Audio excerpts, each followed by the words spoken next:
बिस्मिल्लाहिर्रहमानिर्रहीम। अस्सलाम वालेकुम नाज़रीन, टीवी टुडे में प्रोग्राम टॉक टुडे में आपको खुशामदीद कहते हैं। मैं हूं एहतशाम रहमान। नाज़रीन, अफ़गानिस्तान की सूरत हाल के हवाले से आपको आगाह कर चलें कि अफ़गानिस्तान में तालिबान की जानिब से अमारात इस्लामी के क़याम का ऐलान कर दिया गया है। दूसरी जानिब आलमी बरादरी बिलखसूस यूरोपीय ममालिक में इस हवाले से काफ़ी तशवीश पाई जाती है तालिबान की हुकूमत को तस्लीम करने के हवाले से। और अगर तालिबान की बात की जाए तो वो चाहते हैं कि मुशावरत से एक नया आइन तश्कील दिया जाए और फिर तमाम जो स्टेक होल्डर्स हैं उनको भी अफगान हुकूमत में शामिल किया जाए। इस मरतबा तालिबान की सोच बहुत ज़्यादा बदली दिखाई दे रही है, बड़ी लचकदार उनकी पॉलिसीज़ दिखाई दे रही हैं और पाकिस्तान के ऊपर भी अब ये दबाव बढ़ रहा है कि वो फौरी तौर पर तालिबान की हुकूमत को तस्लीम करे। और पाकिस्तान में अफगान वफ्द भी आया सियासी रहनुमाओं का, उनकी जानिब से आर्मी चीफ से भी मुलाकात की गई, वज़ीर-ए-आज़म इमरान खान से भी मुलाकात की गई। और इन मुलाकातों के बाद उन्होंने जब प्रेस कॉन्फ्रेंस की तो उन्होंने कहा कि हम पाकिस्तान की पॉलिसी से मुतमईन है। पाकिस्तान की अगर पॉलिसी की बात की जाए तो पाकिस्तान हुकूमत की जानिब से ये कहा गया है कि हम अफगानिस्तान में किसी को सपोर्ट नहीं कर रहे, जो भी वहाँ पर हुकूमत बनेगी हम उसको सपोर्ट करेंगे। लेकिन पाकिस्तान की जो कोशिशें हैं क़याम के हवाले से पूरी दुनिया उसको सराह रही है। बिलखसूस जो इनक़ला के हवाले से पाकिस्तान ताउन कर रहा है और लोगों को मदद फराहम कर रहा है, पूरी दुनिया उसकी मोतरफ है। अफगानिस्तान में आइंदा आने वाले दिनों में क्या होने जा रहा है और पाकिस्तान की क्या हिकमत अमली होनी चाहिए, इस वाले से हम बात करेंगे। पाकिस्तान के नामवर दिफाई तजियाकार और साबिक सफीर जनाब जनरल रिटायर्ड जाहिद मुबशिर शेख साहब से हमारे साथ टेलीफोन लाइन पर। जनरल साहब अस्सलाम वालेकुम। जी वालेकुम अस्सलाम। सर बहुत शुक्रिया आपके कीमती वक्त का। हम आपसे जानना चाहेंगे अफगानिस्तान में जो तालिबान की जानिब से पेशकदमी हुई और इस सदी का सबसे बड़ा इनकलाब भी से कहा जा रहा है, किस तरह से आप इसको एनालाइज करेंगे और तालिबान की जो पॉलिसी है इस मरतबा, अगर हम 20 साल पहले उनकी पॉलिसी को देखें और इस मरतबा देखें तो उसमें काफ़ी तब्दीली और लचक का मुजाहरा है, इस पर आपका तजिया क्या है?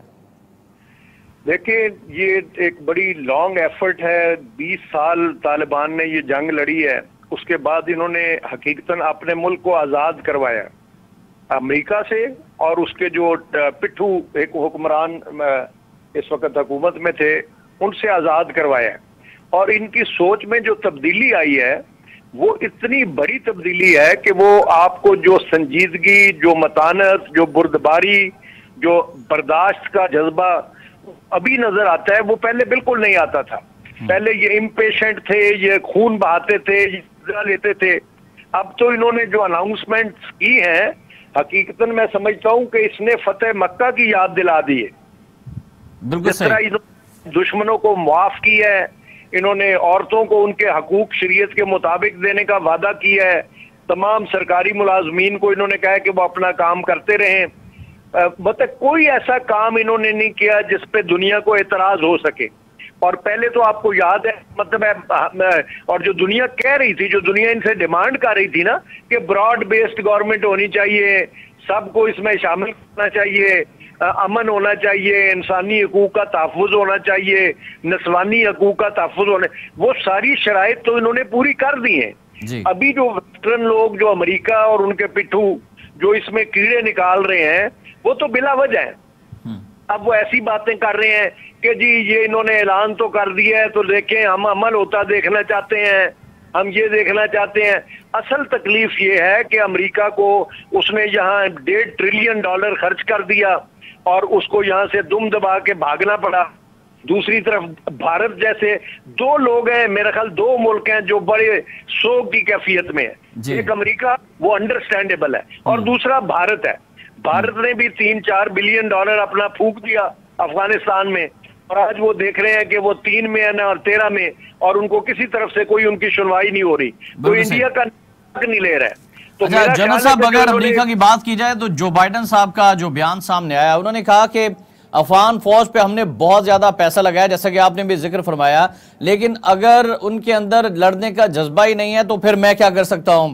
तो आप क्या समझते हैं कि अमेरिकी फौज की वो तरबियत नाकाम हो गई, अमेरिकी फौज का वो पैसा, वो तमाम हिकमत अमली नाकाम हो गई, जो अफगान फोर्सेस को वो तरबियत ही ना दे सके? नहीं जी, तरबियत उन्होंने बिल्कुल दी, असला उन्होंने बिल्कुल दिया। ये जो उन्होंने शॉर्ट टर्म डायग्नोज किया मसला, वो बिल्कुल दुरुस्त है। उन्होंने क्या वो जज्बा हम नहीं दे सकते, वो जज्बा कैसे दे सकते हैं? देखें, जिनको वो चाहते हैं कि अपने मुल्क के अवाम के खिलाफ लड़ें, अपने मुल्क के खिलाफ लड़ें और इनकी मर्सनरीज के तौर पे लड़ें, उनमें जज्बा कहां से आएगा? देखें, जो जज्बा अपने मुल्क के लिए लड़ने में है, अपनी जमीन के लिए लड़ने में है, वो पैसे से या असले से तो नहीं आ सकता।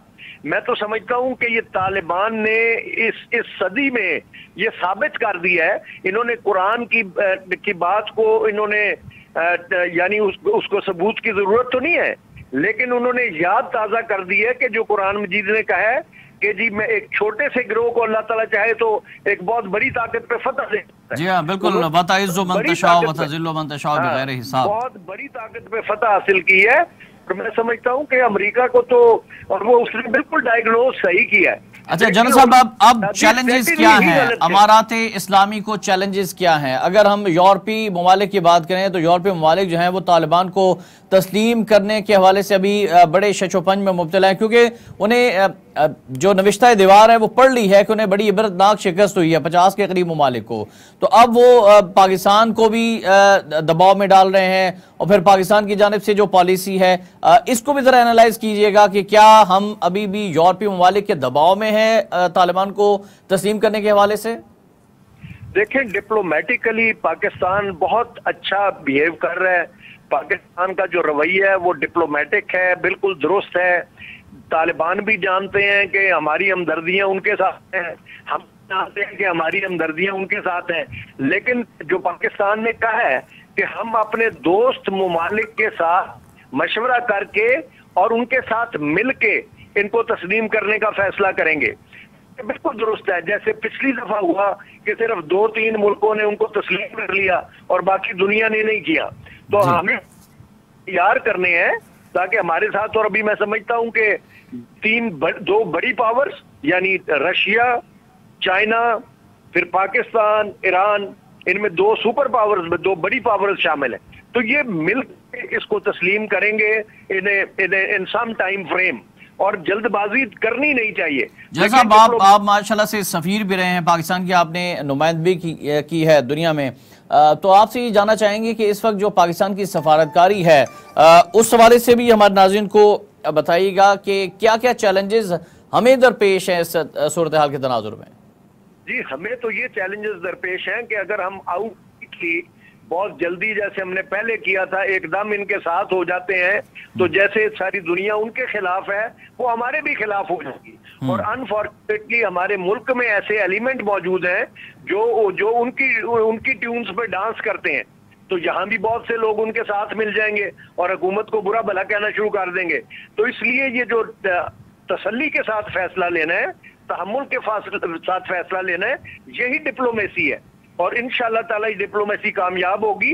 और अल्टीमेटली मैं समझता हूँ चूंकि अवाम अफगानिस्तान के इनके साथ हैं, अल्टीमेटली अवामी ताकत जीतती है। ये वेस्टर्न कंट्रीज जो मर्जी कर लें, अभी वो मिलिटरीली फेल हो गए हैं, अभी वो डिप्लोमेटिकली इकोनॉमिकली इनको स्ट्रैंगल करने की कोशिश कर रहे हैं। जैसे जर्मनी ने कहा कि उन्होंने फंड्स रोक दिए हैं, इंग्लैंड ने कहा जी हम इनसे कारोबार नहीं करेंगे, ने भी जाहिर है वो सारे जो है IMF और ये वो सारा वो कोशिश करेंगे कि इसको डिप्लोमेटिकली और इकोनॉमिकली स्ट्रेंगुलेट किया जाए।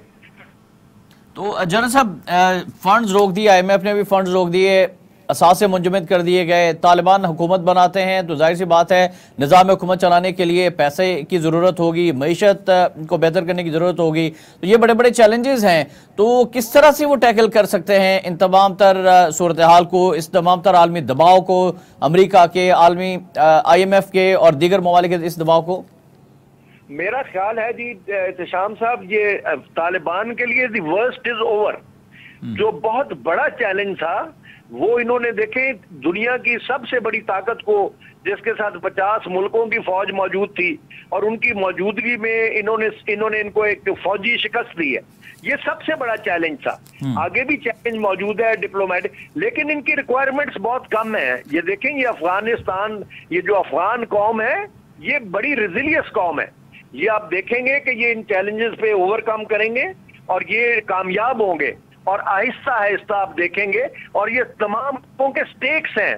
यहाँ कहते हैं जी मिनरल्स 1 ट्रिलियन की मिनरल है इस जमीन में, तो ये सारे उस पे आंखें लगाए हुए बैठे हैं। तो ये अल्टीमेटली ये सब इसको तस्लीम भी करेंगे, और ये कमेटी ऑफ नेशंस में एक ये बड़ी इज्जतदार कौम बन के उभरेगी इंशाल्लाह। जनरल साहब, बरतानवी आर्मी चीफ का आज का बयान मेरे सामने है। कहते हैं कि आलमी बरादरी तालिबान को अफगानिस्तान में मौका दे। फिर यूरोपीय यूनियन से भी कुछ इस तरह का बयान हमें देखने को मिला कि तालिबान जो है वो हकीकत है, अब उनसे बात करनी चाहिए।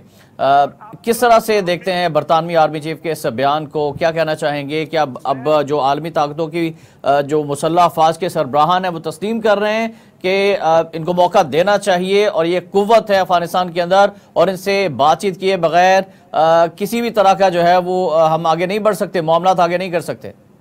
बिल्कुल आपने दुरुस्त फरमाया। देखें, नथिंग सक्सीड्स लाइक सक्सेस। ये कामयाब हो चुके हैं, अब ये कामयाब हो गए, और कामयाबी के आपको पता है बहुत बाप होते हैं और यतीमी का कोई बाप नहीं होता। ये शिकस्त जो है वो यतीम होती है, तो ये इन्होंने सिखाई है। तो आहिस्ता आहिस्ता आप देखेंगे यूरोप में से लोग निकलेंगे। यूरोप में बहुत से लोग ये महसूस कर रहे हैं कि अमेरिका की मौजूदा पॉलिसी ने उनकी इज्जत को भी खराब किया है। आपने ट्रंप की बातचीत सुनी होगी, ट्रंप ने खुद अपने प्रेसिडेंट को ये कहा कि ये अमेरिका की में इतनी ज्यादा बेइज्जती कभी नहीं हुई जितनी अब हुई है। तो ये उनका कहना और उनका ये तस्लीम करना कि उनकी बहुत बड़ी बेइज्जती हुई है, ये छोटी बात नहीं है। और ये जो बाकी ममालिक हैं जैसे जर्मनी है, अभी जर्मनी आपको पता है इतना अमेरिका का पिट्ठू नहीं है जैसे यूके है, तो वो अपनी इंडिपेंडेंट पॉलिसी देंगे। अगर यूके का चीफ ये कह रहा है कि जी हमें इनसे बात करनी पड़ेगी और ये एक बहुत बड़ी ताकत है, तो ये आहिस्ता आहिस्ता आप देखेंगे कि ये सब लोग इसको ताकत मानेंगे। एक छोटी सी बात मैं और अर्ज करना चाहूंगा, लोग सबक नहीं सीखते। अभी मैं आज बड़ा हैरान हुआ, मल्लिका यूसुफजई का मैंने एक बयान पढ़ा, वो भी चूंकि इनकी गोद में पल रही है और तरह तरह के उसने इंटरव्यू पहले भी दिए जो अन इस्लामिक बातों के बारे में, तो अब उन्होंने कहा नहीं जी ये यूरोप पे ये जो दुनिया को बड़ा तेज एक्शन लेना चाहिए, करना चाहिए, वो यानी she is speaking the language of the western country. Exactly, वो तो बहुत पहले से तो आपने बिल्कुल दुरुस्त फरमाया कि उन्हीं के हाथों में खेल रही हैं और खिलौना बनी हुई हैं। जी, हकीकतन ऐसे लोगों के लिए एक बहुत बड़ा सबक है ये जो अशरफ गनी भागा है, जिस तरह कुछ छोड़ के और पैसे लेकर भागा है, और उसको अभी वही लोग लान तान कर रहे हैं जिनकी ये गुलामी कर रहा था। तो इससे सबक लेना चाहिए। ये लोग हमारे लोग जो उनके साथ मिल जाते हैं उनको इस्तेमाल करते हैं, और जब उनका इस्तेमाल खत्म हो जाता है तो उन्हें डस्टबिन में फेंक देते हैं। जैसा तो भारत की जानिब से बड़े कॉन्सुलेट कायम किए गए थे वहां पर, और उनको पाकिस्तान के खिलाफ दहशतगर्दी के लिए इस्तेमाल किया गया। 23 से 27 के करीब कॉन्सुलेट्स की तादाद थी। वहां से NDS के साथ मिलकर रॉ जो है वो पाकिस्तान में बलोचिस्तान में कार्रवाई करती थी। पाकिस्तान के अंदर जो तहरीक तालिबान थी पाकिस्तान की, जिसको भारत सपोर्ट करता है, उसको फंड करते थे और फिर यहाँ पर लोगों को, मासूम लोगों को शहीद करवाते थे। लेकिन बड़ी खुशाइंद बात है, आपने स्टेटमेंट सुनी होगी तालिबान की जानिब से, उन्होंने तहरीक तालिबान पाकिस्तान को बड़ी जबरदस्त शटअप कॉल दी है कि पाकिस्तान के खिलाफ किसी किस्म की कोई कार्रवाई नहीं करने देंगे, बल्कि किसी भी मुल्क के खिलाफ अपनी सरजमीन को इस्तेमाल नहीं होने देंगे।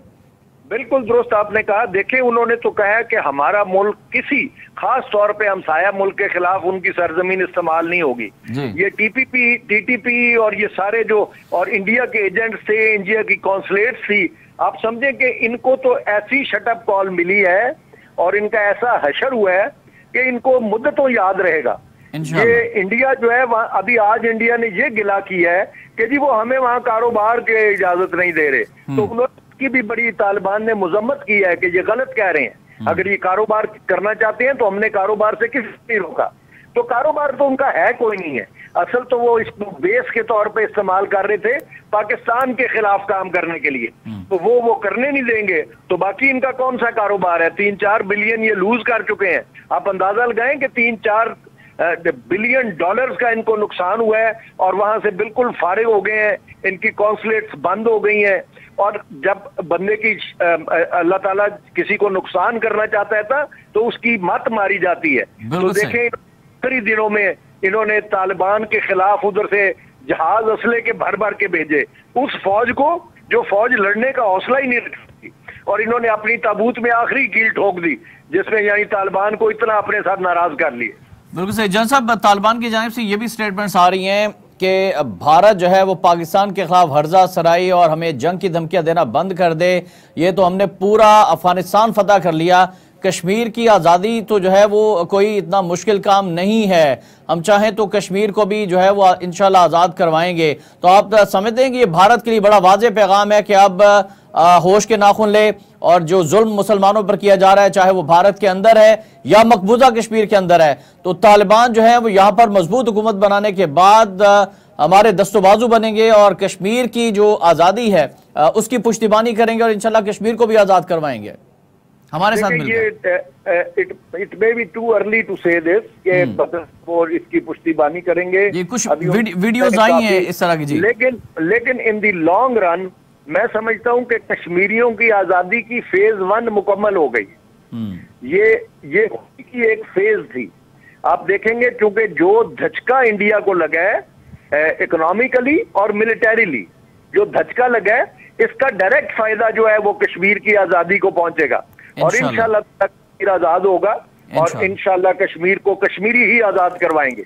हमारी अखलाकी और डिप्लोमेटिक मदद उनके साथ हमेशा शामिल रहेगी। बिल्कुल सही। जनरल साहब, अब जरा मुस्लिम ममालिक की पॉलिसी तालिबान के हवाले से उसमें भी हमारी रहनुमाई फरमाइएगा कि सऊदी अरब हो गया, मुत्तहिदा अरब अमारात हैं, दीगर इस्लामी ममालिक हैं, इनकी इस वक्त तो कोई खास वाज़ेह स्टेटमेंट सामने नहीं आ रही है।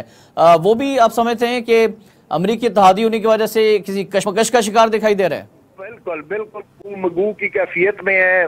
जो इस्लामिक ऑर्गेनाइजेशन की जो आई स्टेटमेंट, हाँ जी के बातचीत के दरवाजे खुले रखने चाहिए, बातचीत करनी चाहिए।